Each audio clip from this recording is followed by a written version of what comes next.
Olá, povo de Deus, segunda-feira, 12 de agosto de 2024, 19ª semana do Tempo Comum.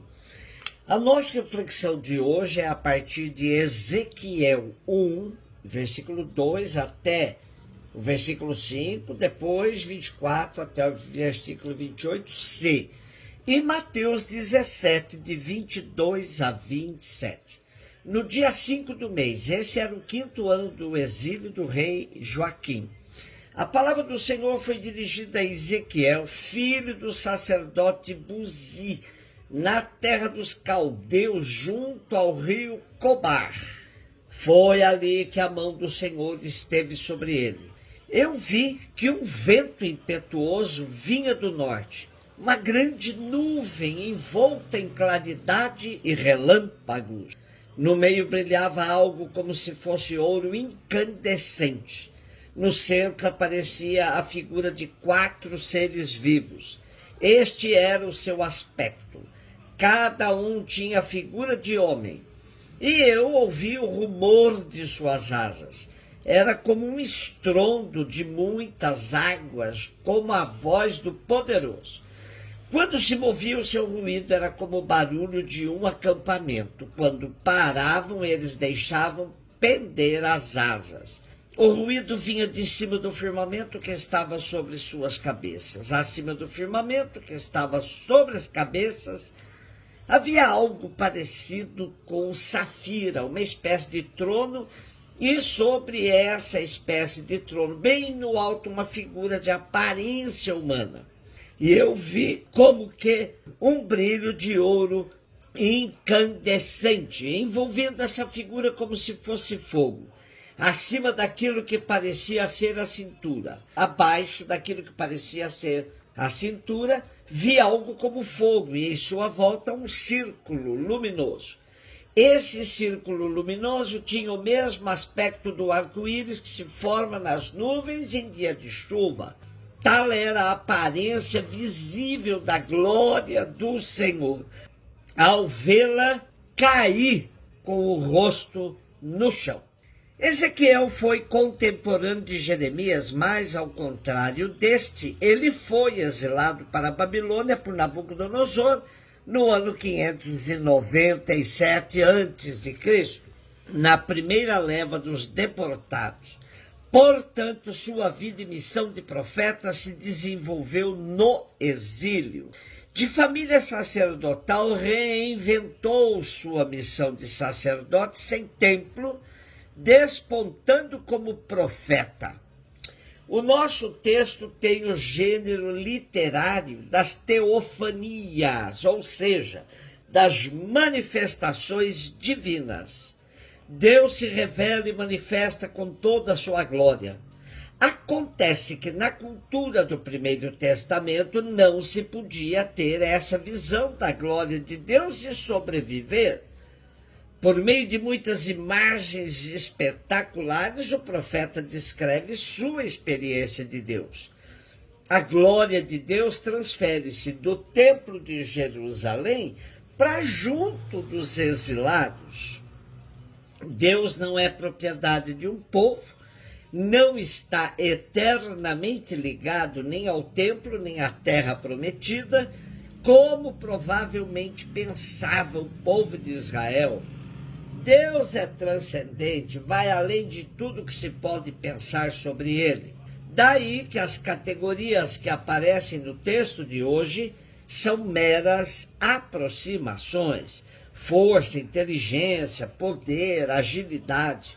Ao ver a glória de Deus, Ezequiel cai com o rosto por terra, manifestando consciência de estar na presença de Deus, o qual se deve temer, nunca ver face a face. Mateus 17, de 22 a 27. Quando Jesus e seus discípulos estavam reunidos na Galiléia, ele lhes disse: o Filho do Homem vai ser entregue nas mãos dos homens. Eles o matarão, mas no terceiro dia ele ressuscitará. E os discípulos ficaram muito tristes. Quando chegaram a Cafarnaum, os cobradores do imposto do templo aproximaram-se de Pedro e perguntaram: o vosso mestre não paga o imposto do templo? Pedro respondeu: sim, paga. Ao entrar em casa, Jesus adiantou-se e perguntou: Simão, que te parece? Os reis da terra cobram impostos ou taxas de quem? Dos filhos ou dos estranhos? Pedro respondeu: dos estranhos. Então Jesus disse: logo, os filhos são livres. Mas para não escandalizar essa gente, vai ao mar, lança o anzol, abre a boca do primeiro peixe que tu pescares, ali tu encontrarás uma moeda. Pega então a moeda e vai entregá-la a eles, por mim e por ti. O capítulo 17 de Mateus começa com a cena da transfiguração de Jesus, que servia para dar força aos discípulos frente ao processo da paixão e cruz de Jesus. Porém, no texto de hoje, quando Jesus uma vez mais anuncia o que vai acontecer com ele, será entregue nas mãos dos homens, eles o matarão, mas ressuscitará, os discípulos ficaram muito tristes. Desta vez, Pedro nada diz, como da outra ocasião em que quis persuadir Jesus para fugir da paixão e da cruz. Porém, é totalmente compreensível que os amigos de Jesus reagissem com tristeza frente ao horizonte sombrio da cruz, que se aproximava sempre, trazendo presente pelas palavras claras e convictas de Jesus. Na segunda parte do nosso texto, temos a questão do imposto. Trata-se do imposto para o templo.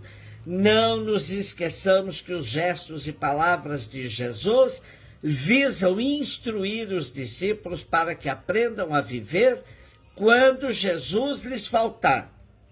O raciocínio de Jesus tem uma lógica estonteante.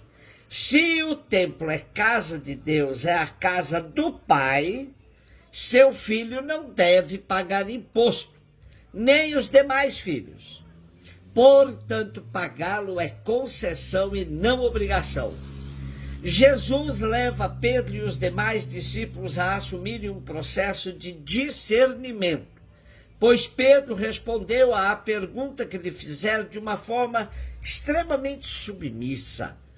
E com o questionamento de Jesus, abre-se uma porta para pensar diferente. O imposto não é para ser assumido automaticamente. E também os filhos têm o direito de saber o que se anda fazendo com o imposto pago. Cada judeu maior de 20 anos de idade era obrigado a pagar ao templo um tributo anual correspondente a 2 dracmas, conforme previsto em Êxodo 33. Não importando, nesse caso, em qual lugar do mundo estivesse residindo o judeu. E, ao que parece, as evidências demonstram que Jesus Cristo não pagava esse imposto. Como cristãos, pagamos sim os tributos civis que recebem o nome sugestivo de impostos. E pagamos na comunidade o dízimo, que nunca deve ser imposto, mas contribuição livre e consciente para suprir as necessidades de nossas comunidades. Como filhos de Deus, os discípulos são cidadãos do reino e estão dispensados de se submeter às imposições das instituições humanas, mesmo as religiosas. Jesus fala para pagar o imposto apenas por razões pastorais, para evitar escândalos. Em poucas palavras, submissão somente a Deus e nunca às imposições humanas. Um beijo no seu coração.